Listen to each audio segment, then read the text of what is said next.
Apple Store 相比于其他的零售店最特别的地方在哪里？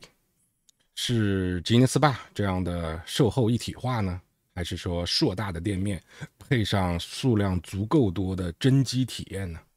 这些其实也都算是，但是在我看来，最大的不同还是 Apple Store 内部隐含了一个非常特别的服务。之前是 One to One，而现在就是 Today at Apple。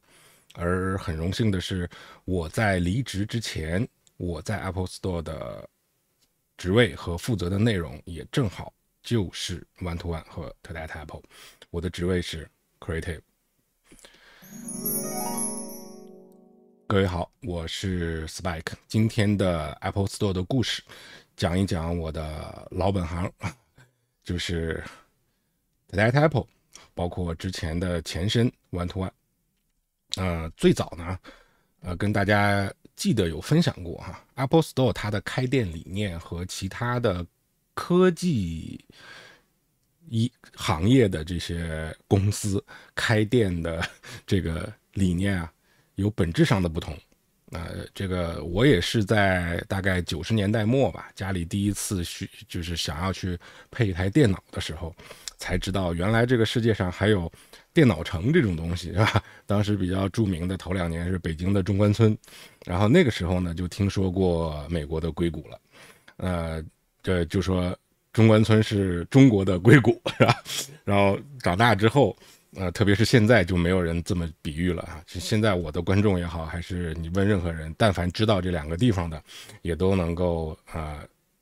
理解它这2个地方其实是有本质不同的嘛。但是直到如今啊，我觉得大部分的现在其实好很多了，但是就是大部分的科技公司啊，它一个是不愿意自己去开店。这个不光是科技公司啊，你比如说我之前举过例子的这个化妆品公司，还有包括这个汽车公司，其实都一样的，他们更愿意去跟这个经销商合作，他们是没有自己的直营店的。那也就是说，作为用户来讲，你想直接找到这家公司的谁是找不到的啊，这基本上是或者说难度非常非常的高。而 Apple 是这些习惯了用经销商销售的模式的这个行业游戏规则里面极少数的愿意自己跳出来开零售店的啊，就是直接面向最终用户，那也就是说所谓的零售嘛。那我之前的节目当中也反复的跟大家聊过，其实 Apple 这家公司它的这个宗旨就是消费类的产品。生产最早的是生产这个世界上最好的电脑，到最后呢，也是为了不管是 iPhone、iPad、Apple Watch， 它所有的这个目标都是为了满足个人用户的用户体验他很少说是我们为了公司或者是为了某少数群体去设计一款产品的，它跟这个比如说佳能、尼康这种相机，它的用户群还是有一个蛮大的区别的。那对于这样的公司，其实我觉得它从经营理念上面也是有这个动力，说我愿意直接去面对消费者的。那我作为也是一个同样的消费者来的这个身份来去考量这件事情，我还是觉得能有厂家直接下场来面对消费者，这个对于消费者来讲是一个非常非常好的消息啊，那绝对是一个非常好的消息。而且 Apple 不但自己下场去做，而且它还是唯一一个能够在全世界范围内做的这么大，有这么多家店，而且做的如此成功的一个零售案例。那现在可能有很多大的品牌手机厂商，不管是国内的国外的，也有跟 Apple 效仿的，但是呢，这个效仿来效仿去呢，要么就是规模和各个方面也没有办法真正能够形成一个就是对比吧，还上不了这个擂台对打，根本还到不了这个级别。要不然呢，就像微软一样，就是之前也开过一些零售店，但是现在逐渐的又在撤。这个也没有，我不是想表达一个优劣之分啊，也就是说，也可能是因为公司的这个运营的这个理念，还有它的业务范围，这个我们无可厚非。我只是说，Apple 这家公司作为一个愿意直接面向消费者的公司，它在选择开店地址的时候，你就能够看得出来，全是在这个商圈啊，或者是这个商业聚集地，然后大家聚集的这些场所。而像其他的科技公司不一样的是，他们喜欢聚集在什么电脑城啊、中关村啊、这个百脑汇啊，喜欢扎堆聚集在这些地方。我不是说那种不好，那种可能对于专业人士来说更加友好一些，因为你可能更好的能够选择不同品牌的产品，得到更多的选择和一站式的服务。比如说你要装个电脑，那可能主板是这家品牌的， CPU 是这家品牌的，内存你就选这个，你的可比性会更强，然后竞争也激烈，这样也是对消费者有利的。但是可能它针对的消费人群就真的不一样，像那种电脑城这种地方，它其实更多的是适合这种偏专业的消费者。所以你去看到电脑城去装机的这些客户吧，要么就是自己很懂，要么一定是旁边要带一个懂一点的朋友，起码是他们认为懂一点的朋友，主要还得是信得过的朋友，是吧？这是当年的一个特别的现象，现在可能装机的人不多了啊。那 Apple 直接开直营店，也就是意味着我的受众并不是仅仅针对于数码爱好者。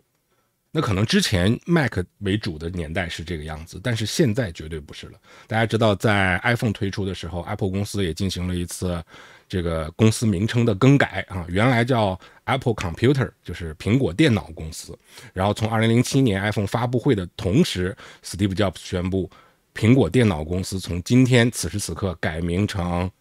Apple Inc， 也就是苹果公司。它不再后缀任何的产品了，正式的从一家偏专业的这个用户群的公司转向成一个大众消费品的公司，所以它面对的其实是所有人。当然 Apple 选择在繁华闹市区开店，其实在 iPhone 出现之前就是这样了吧。当时我们聊过 Steve Jobs 和当年的这个零售主管Ron Johnson 一下子想不起来他的名字了去商量之后，其实为什么要做直营店？原因就很简单，他觉得经销商不懂 Mac， 或者说没有Apple 自己懂自己的产品。那现在 Apple 的问题在于，很多人不知道这个世界上还有一台叫 Mac 的这么好用的电脑，所以怎么办？我们把店开在奢侈品品牌的旁边，我们把店开在大牌的护肤品跟化妆品的旁边，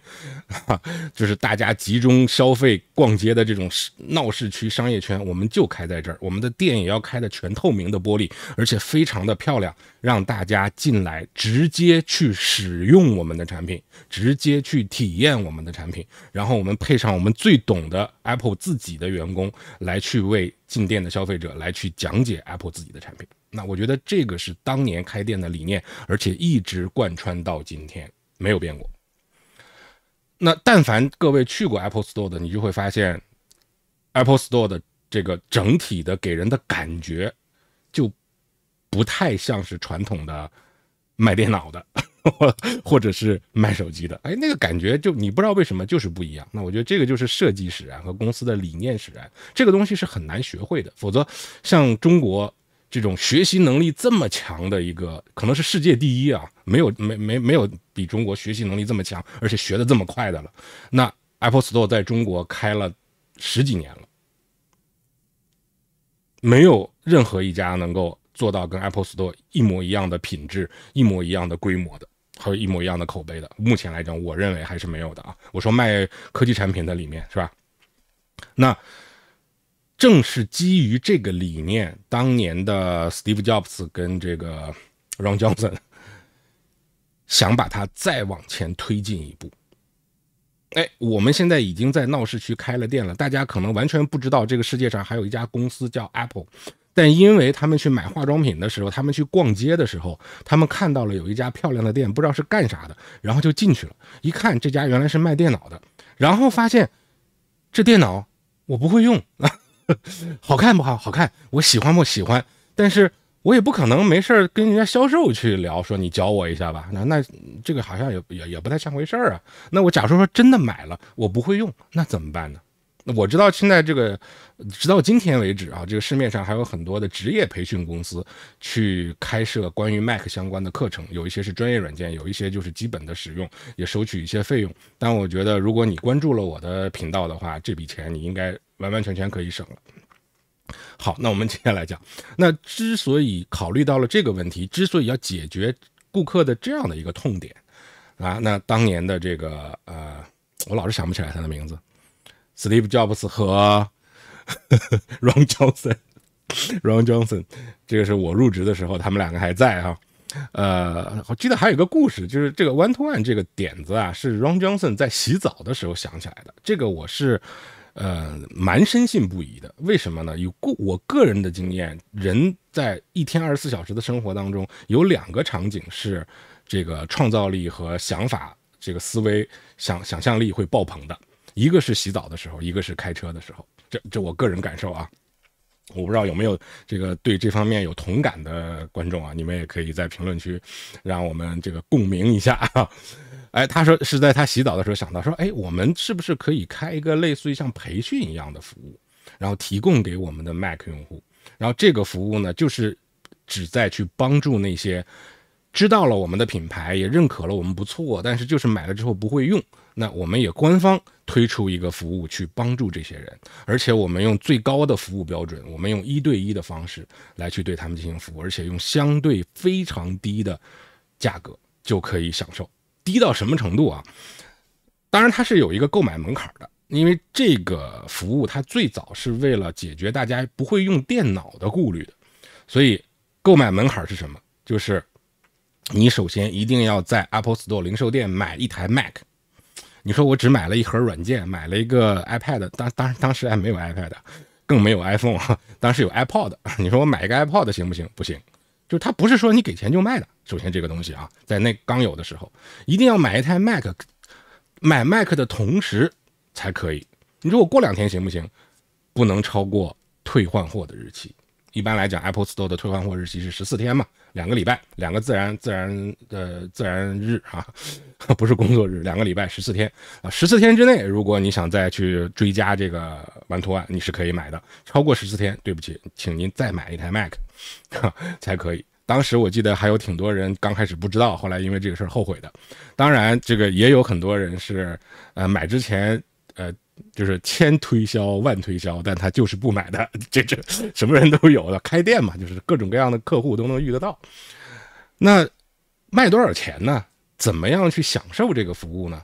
？99美金享受1年，在中国呢是498享受1年人民币。哎，这个是不对等的啊，但所以说中国很多服务它是便宜的。但其实透露一个小细节，根据原来的 One to One 会员给我分享的消息，因为有些One to One会员它是全世界很多国家跑的，因为One to One会员是全球通用的，你在中国498买了，当年啊，你可以在全球任何一家 Apple Store 去预约一个1对1的One to One的服务，他可能全球的很多国家他都去参加过，后来给我们反馈说，据他的感受是中国的服务质量最好。但这个话呢，我也是听一半啊，为什么呢？因为这个好与不好的评价其实比较主观嘛，因为他是一个中国人，他虽然可能英文和其他语言没问题，但是他可能从小在中国长大的话，他的这个学习习惯有可能，这个我不是没有褒贬之意啊，我只是客观的去描述，就是我们中国的这个从小的教育，这个学习习惯有点类似于灌输式的，那可能在国外的这种发散式的跟启发式的方式，他不太适应。那发现中国的这些One to One的这些讲师呢，还是用偏灌输的方式，所以这个我保留意见啊。但是也不能这么说，因为我也不知道人家是不是，万一人家从小就是在外国长大的呢，也有可能啊。这个地方我只是比较客观公正的跟大家去评论一下这件事儿啊。那反正现在也没有了吧啊，所以你想想看，498块钱人民币，在1年的时间里面，你可以不限次数的一次1个小时的时间，其实是50分钟，因为老师要休息10分钟，然后去预约这个1对1的电脑培训服务，这个是相当超值的，而且你还可以续2次，也就是说最多3年。为什么是能续2次？因为你买一台电脑，如果再加上 Apple Care 的话，这个电脑的官方保修就是3年。不买 Apple Care 是1年，买了 Apple Care 是3年。那我的 One to One 就是在你因为你买了这一台电脑，在这台电脑的最长保修期覆盖范围之内，当然你不一定非要给电脑加 Apple Care 啊，你不加 Apple Care 可以。那比如说你1年498觉得不够了，然后我第2年还想再续1年，行不行？可以的，因为你买了这台电脑，它保修期还没到3年嘛。那第3年我还想续，可不可以？也可以。到了第4年你还想续，那就不行了，你要再买一台电脑才可以了。这个是当年 One-to-One 的购买限制啊，对于用户来讲超值。当时取消 One-to-One 的时候，我们有这个3年、4年甚至5年的老的 One-to-One 会员是吧？一直续，当时这个悲痛欲绝呀。一方面呢表示理解啊，因为他在这些会员的角度来看，他们就是其实心里跟明镜一样的嘛，这个是完全赔钱的买卖嘛，对于公司来讲绝对不赚钱的。所以他们当时来给我们表达就是我们能理解，因为我们知道你们这个不赚钱是吧？但是呢就是也是非常的不支持公司的这个决定所以这个就是 One-to-One。 但是当年我作为一个 specialist 的入职，然后在1年之后呢，因为我的志向就是成为一个 One-to-One 的讲师当时在看过我之前的这个节目，如果你是顺着看下来的，知道当时的这个 One-to-One 它是隶属于 Family Room 这个区域，那么 Family Room 下面有 One-to-One 和 Genius Bar， 那我就是属于 Family Room 的一员我1年之后成为了一个 One-to-One 的讲师，那公司的职位呢叫做 Creative。 那最早呢我们是带工牌的，那 Creative 呢在工牌上面最早是写的你的名字，然后下面写 Creative。 然后有一个小故事，就是说可能在国外有一些顾客吧会认为你这个太骄傲了，对吧？在自己的这个工牌上还写一个 creative， 因为不是每个顾客都知道这其实是个职位嘛，他就觉得这是形容这个人非常的 creative 嘛，就是你这个太不谦虚了，感觉自夸自擂。所以后来在我入职的时候，这个工牌上就不写 creative 了，他写的是 trainer。那这样的话就是让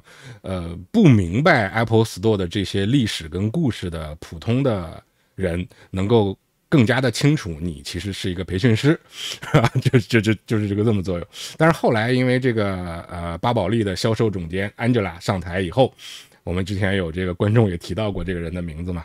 就是大胆的把工牌也给取消了就是说我们不要工牌了，不要通过这个一个牌子上面写的字来去通过这种介质来去跟顾客拉近关系，让顾客看到这牌子才知道你的名字，对吧？我们不要这种介质了我们直接人与人之间的交流。你看这个走到大街上，两个人如果想认识一下交个朋友，哪有拿工牌的呀，是吧？都是直接说你叫什么，我叫什么，你好我叫什么。但这个呢还是有点美式的思维了就包括在店里面不放指示牌，这个也是有一点偏美式的思维。我觉得这种事儿呢，我个人认为并不适合于全球其他一些特殊地方的，比如说包括我觉得在亚洲的东方国家都有这个，它没有那么外放，对吧？很多时候大部分的顾客，起码来说比欧美的顾客要比例高得多的这些顾客，其实还是希望进到了一家陌生的零售店能够先自己看一看，不好意思讨扰别人。我相信日本也是这样子所以你这个全都没有指示，人身上也没有牌子，我就我个人不太喜欢这样的做法但是我完全能理解这个初衷我也去尝试着更多的通过人与人之间的直接交流，没有通过任何的介质去彼此认识，跟顾客交朋友。那么到了疫情的时候，这个工牌又回来了，所以现在大家在 Apple Store 应该能看到工牌，而那个工牌上呢，不再是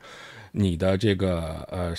肯定是都不写职位了，也不是像传统那样的比较复杂的有个框框，是吧？就直接是一个塑料牌，那是可以用那个什么打印出来的那种，有个卡片打印机嘛，它可以打印出来塑料牌，打印的就是你的 Memoji， 就是每一个这个员工的 Memoji。为什么又有这个东西呢？原因就是因为当时疫情全都戴口罩，那特别是欧美的都不喜欢戴口罩嘛，就觉得我戴着口罩我要跟顾客拉近关系，但是你这个都根本看不见，是吧？这个怎么办？那就想到我们正好有一个 Memoji我们把这个 Memoji 放在这个工牌上面。不知道啥是 Memoji 的，说明您没有跟我的这个 iPhone 系列节目再为自己的节目打一波广告。那么这个 Memoji 挂上了以后现在是又有工牌了。但这里面又有一个小故事，就是其实这个带这个 Memoji 的工牌它当时不是公司的一个强制要求，它不像原来的那个工牌，原来那个工牌跟工服一样，它是上班必须带的。但是这个 Memoji 呢，其实理论上来讲，当然我是普通员工有可能是那个上面的意思没有传达到我这儿，是吧？但是那也不知道该怪谁，那这我也不是故意的，说错了请公司这个谅解一下虽然现在我们也解除劳动关系了，是吧？但是我理解的是它是不强制的，就是你愿意带就带，你不想带也可以不带就是这样一个。但是后来慢慢的就演变成什么呢？就是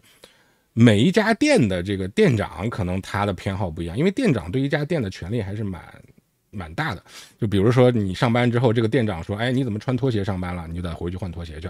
然后你这个可能还挺严重的一个什么，就是有点类似于小小的纪律处分那种感觉吧，啊，或者是少给你钱那种感觉，因为这是你自己的问题，对吧？但是呢，如果换一家店，这家店的店长觉得你穿拖鞋没问题，那你就可以穿拖鞋。他是这样子，就是他有一个豁免协议，员工手册上有你什么东西能穿，但是拖鞋员工手上写了是不能穿的啊，就是不能穿露脚趾的鞋，你穿那个洞洞鞋应该是可以的。但是如果这家店的店长认为不能穿洞洞鞋，你就不能穿。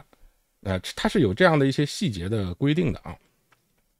所以这个工牌到后来应该在中国大陆境内，你们看到的慢慢大家就全都戴了，因为你不戴经理要说你了，是吧？后来我也是那没办法就只能戴了啊。但我仍然认为这个按美国总部的感觉，应该我觉得不是强制要戴的啊。好，这个聊的有点跑题了啊，我们这个话题就聊2期吧。本来一期我也想到了聊不完，这个是上半集，我们就先聊一下One to One 是怎么回事啊。下半期我们再来聊一下 TDATA Apple。但是讲到这儿呢，我们可以给 One to One 去收个尾。我觉得 One to One 呢是一个比较伟大的发明啊，它在零售店里面真的是独树一帜，包括继承 One to One 的这个叫 TDATA Apple 的服务，它真的也是零售店里面的一个宝藏啊，因为其他的零售店真的是没有。好像其他的一些竞争品牌也是在学习，但是呢，据去体验过的这个顾客来给我们反映说呢，学的真是不咋地啊，还是不行。虽然以我自己的个人的要求，我觉得 Apple 的这个对于Creative 跟 Creative Pro 这2个职位的对于上课啊演讲方面的要求其实并不高。你甚至可以说是没有什么摆在明面上的要求。这个后面一节课我们讲职位的时候再跟大家去聊啊。但是咱们前半集呢，你先知道它是一个真的是非常特别的服务。如果但凡你有机会，因为现在 TDATA Apple 也是免费了嘛，我建议大家，强烈的建议各位，你可以有条件的话去预约一节 TDATA Apple 的课程或者是活动去体验一下。然后也可以跟我的这个下面评论区啊进行一些交流，因为它真的是一个在零售界里面的一个奇葩，并且一直能做到现在。虽然一直被边缘化，你想想看，那是肯定的嘛。你这是一家零售店，对吧？是一个一站式的这个服务的商店，那你最主营的业务永远是销售啊，你不可能是个培训。你要说你开的是一个学校，那你主营业务肯定是培训，捎带着销售。那如果说你开的是一个维修网点，像很多这个 Apple 的授权维修点，对吧？它主要业务那就是维修，附带着可能卖一卖配件啊，卖一卖 Apple Care 啊，给你打个折啊，这是附带着销售。但是你开的店是一个销售，那肯定这个销售排第一，维修排第二，至于所有的其他，通通排第3。所以我呢，其实说白了是在一家店的边缘这个机构啊，去混了这么10几年啊。但是由于我这个人呢比较死心眼儿，你看自己不喜欢的呢就完全不沾，喜欢的呢就拼命往里钻啊。那这种情况你就边缘化就边缘化吧。所以在10几年的工作经历当中呢，我的职位也一直都没有发生过任何的变化。加上我比较内向，又不太会面试，是吧？虽然面试过数次，但是到我离职的时候，我的职位还是 Creative。那你知道 Creative 的上面，在 TDATA Apple 推出之后，TDATA Apple 推出之前 One to One 的时候，就 Creative 就是到头了，没了，除非你转一个这个赛道，啊。但是 TDATA Apple 推出之后呢，也是由这个所谓巴宝莉的销售总监这个 Angela 啊，把这个 Apple Store 的职位划分又划分的更细致了啊，在 Creative 的上面又推出了一个 Creative Pro， 那其实就是变相的去转换了 One to One 的主要的聚焦点啊，变成了 TDATA Apple 的主要的聚焦点。那即便是从 Creative 升职到 Creative Pro， 我经过我的数次面试，也是次以失败而告终。但好在我之前跟大家聊过，我参加过这个职业测试嘛，我是一个对升职非常的就是不是很要的这么一个人。就抱以这无所谓的态度，还是自己每天工作的开心为最好，所以也就这么回事儿哈。但是对于 One to One 来说，我觉得它对于内部员工，它比较大的优势是什么呢？它可以锻炼内部员工的知识水平，那是实打实的。因为你要给顾客上课，你不行就是不行，这个东西你不会就是不会。啊，这是它的一个优势。那对于 One-to-One 对于顾客来讲，它的优势是什么呢？它真的是比较靠近培训这件事情。ToDai跟培训其实关系不大，你千万别理解错了。One-to-One 其实也不是培训，但是它跟培训靠得比较近，因为 One-to-One 的时代，官方是有一个指南的，就是你每节课讲什么，你可以不按这个来，但是如果你是会员，你登录到那个 One-to-One 预约的网页的时候，你会看到啊，我们的课程内容有哪些，你能约哪些，每一节课分为1、2、3、4、5，它有一个叫那个项目符号一样的东西，第1杠第2什么，第3什么，它会给你列出来的。所以还是有一定的循序渐进和一定的就是像学习那样的感觉的，这个是它的特点，咱们也不说优势嘛，对吧？这是它的一个特点。那转到 ToDai之后呢，其实对于员工来讲，更多的是锻炼你的演讲能力和你的在公众面前去表达自己的这个能力了。至于你的知识，其实用不到那么多，因为没有系统性了，而且所有的专业课全部被取消了啊，就是讲一些入门加入门，而它更多的是以一些兴趣爱好相结合的，比如说带着你出去拍照，带你出去画画，是吧？跟你一起来这个研究一下编程是怎么回事，就是它的理念就完全变了，它更不像一个课程，而更像一个活动了。那但是对于顾客来讲，首先第一个好处是变免费了，第二个呢是它的受众变得更丰富了。原来说实话 One-to-One 的这个会员大部分是学生和中老年人，年轻人偏少，有没有？有，但是偏少。但是到 ToDai以后，那些什么 iPhone 使用入门、iPad 使用入门、Mac 不是，就是 iPad、iPhone 使用入门还是学生可能都没有了，就还是中老年人偏多。但是如果你聊到这个 Mac 使用入门，然后再加上 iPhone 的这个摄影技巧等等这样的一些课程，你会看到它的年龄层基本上覆盖了从未成年人到老年人整个的这个年龄层。那我觉得这个也是你说我觉得 One-to-One 取消了可不可惜？我是觉得有点可惜的。但是你觉得是不是 One-to-One 变成了 ToDai就全是不好？我也不这么认为。其实在当年内部啊，我们很多的这个 creative 在转换的时候，不瞒大家说，起码在我们那家店的我们那个小团队里面啊，这个讲师团队里面，不谦虚的说，只有我一个人是拥抱 ToDai的，其他人其实都是从内心也好，还是从他们自己的表达也好，都是表达了这个不喜欢这种变化。因为我当时还是比较喜欢1对多啊，1对1我也能信手拈来啊，那个其实更简单，但其实一对多呢更好玩，我更喜欢这种方式嘛。这个以后我个人的故事我再放一个系列跟大家去聊啊。但是不管怎么样，这个咱们普通员工说的不算哈，还是人家巴宝莉来的销售总监说的算啊。虽然现在他也走了是吧，但是他留下的这个改变却一直印在了 Apple Store 的这个之后的这个行驶方式当中吧。啊，那现在嘛就是 ToDai了。那这一期我也跟大家聊到了 One-to-One 的职位是 Creative， 然后过渡到现在的 ToDai之后呢，它的职位是 Creative 和 Creative Pro。那么在下期我们重点聊 ToDai的时候，我会跟大家去说现在的零售店布局当中 ToDai它属于哪一个区域，它是有个特定的区域，有一个特定的名字，并且 Creative 和 Creative Pro 它的2个职位有哪些关注点的不一样，以及对于这种同样让外人看来是做培训做这个演讲的一个事儿啊，其实它的侧重点已经有了非常大的变化。好，今天我们先聊这么多，感谢各位的观看跟关注，我们下期再见。